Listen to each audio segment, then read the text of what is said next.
आपतित प्रकाश की आवृत्ति के साथ निरोधी विभव का विचरण। ठीक है, तो ये चीज हम लोग डिस्कस करेंगे। यानी कहने का मतलब यह है कि निरोधी विभव और आवृत्ति न्यू में क्या वेरिएशन होता है वो चीज हम लोग जानेंगे। ठीक है, तो इसके लिए मिलिकन ने ज़्यादा मेहनत की थी। मिलिकन ने क्या किया था, अलग अलग धातुओं को लेकर के उस पर अलग अलग निरोधी विभव पर आवृत्ति को बढ़ा करके घटा करके उसके बारे में ग्राफ खींचा।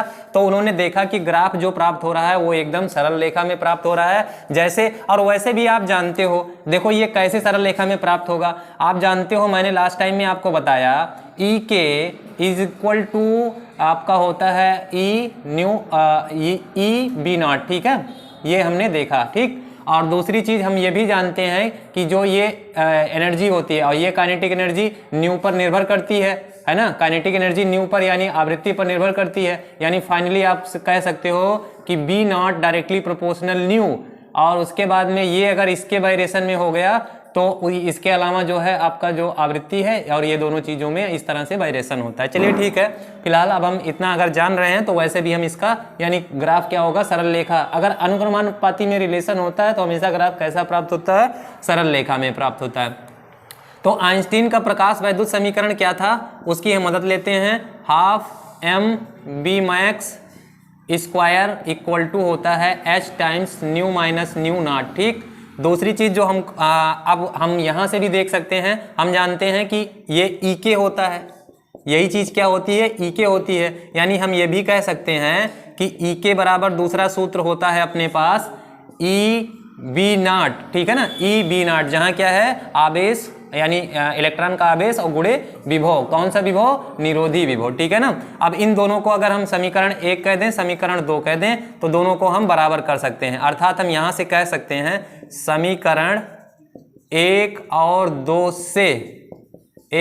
2 से हमको मिल जाएगा, ये दोनों इसके बराबर कर देंगे। देखो ये भी ई के है, ये भी ई के है, तो ये दोनों क्या होंगे, बराबर होने चाहिए। तो यानी यहाँ से हमको मिल जाएगा ई बी नॉट बराबर एच न्यू माइनस, इसका इधर गुणा कर देते हैं तो H new minus H new naught. ठीक है, कुछ इस तरह से हमको प्राप्त हो जाएगा। अब हम क्या करते हैं, यहाँ से बी नॉट निकालते हैं। तो बी नॉट अगर हम देखेंगे तो हमें मिल जाएगा एच अपान ई और times nu minus H upon ई और यहाँ पे क्या हो जाएगा, न्यू नॉट। ठीक है, अब अगर हम इसको ध्यान से इस समीकरण को देखें तो जैसे हमने हमारे पास एक समीकरण प्राप्त हुआ था लास्ट टाइम में, ई के बराबर आपको प्राप्त हुआ था यहाँ से ए न्यू माइनस बी, कुछ इस तरह से हमको प्राप्त हुआ था। तो हमने देखा था कि इस वाले समीकरण के लिए जो हमें ग्राफ प्राप्त होता है वो सरल रेखा में प्राप्त होता है, और यहाँ पर ये जो चीज़ होती थी वो तो आपका प्लांक कांस्टेंट होता था। लेकिन ये वाला अगर हमारे पास जो समीकरण हमको प्राप्त हुआ है, ये समीकरण जो प्राप्त हुआ है, इसको अगर हम ध्यान से देखें तो ये कुछ इस तरह से है, y बराबर एम एक्स प्लस सी के रूप में। ठीक है, y बराबर एम एक्स प्लस सी के रूप में है। यहाँ पर यम क्या होता है, प्रवणता होता है, अर्थात ढाल होती है ना, टेंजेंट जिसको आप बोलते हो। तो यहाँ पे भी इस तरह से जो यम है वैसे ही हमारे पास यहाँ पर क्या है, यच अपान ई है। ठीक है, तो यच अपान ई अगर हम कहें कि इसकी जो ढाल है अर्थात यम बराबर हमको है यच अपान ई, तो अगर हम यहाँ पर देखें इस समीकरण में और इस समीकरण में हम कहें कि हमारे पास जो प्रवणता यानी ढाल है, तो हम कह सकते हैं tan थीटा अगर निकालें तो tan थीटा बराबर अपने पास क्या हो जाएगा, लंब बटा आधार। तो ये लंब है, ये आधार है, तो यहाँ से हो जाएगा BC बटा AC हो जाएगा।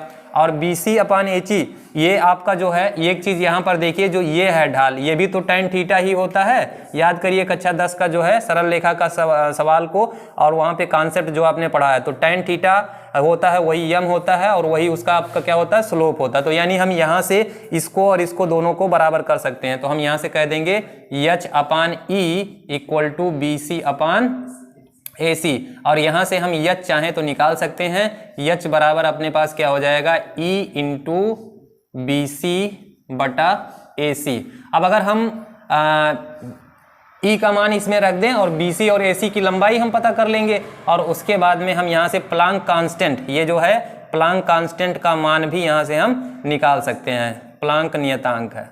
तो इस तरह से हम देख सकते हैं भैया कि जो निरोधी विभव और आवृत्ति के बीच वाइब्रेशन होता है, क्या रिलेशन निकल कर आता है, वो सारी चीजें हम इस तरह से इसमें से समझ सकते हैं। समझ रहे हो ना। आपने देखा कि निरोधी विभव जो है आवृत्ति के साथ जो ग्राफ प्राप्त होता है सरल रेखा में प्राप्त होता है। क्यों सरल रेखा में प्राप्त होता है वो भी मैंने आपको बताया। यहां से आप देखिए लास्ट में आपको क्या हुआ है, बी नॉट इक्वल टू इस तरह से ये y बराबर mx प्लस c के रूप में मिल रहा है। ये एक सरल रेखा का समीकरण है। तो इस तरह से हमको यहाँ पे समीकरण जो प्राप्त होता है वो सरल रेखा का प्राप्त होता है, या ग्राफ जो है वो सरल रेखा। ठीक है।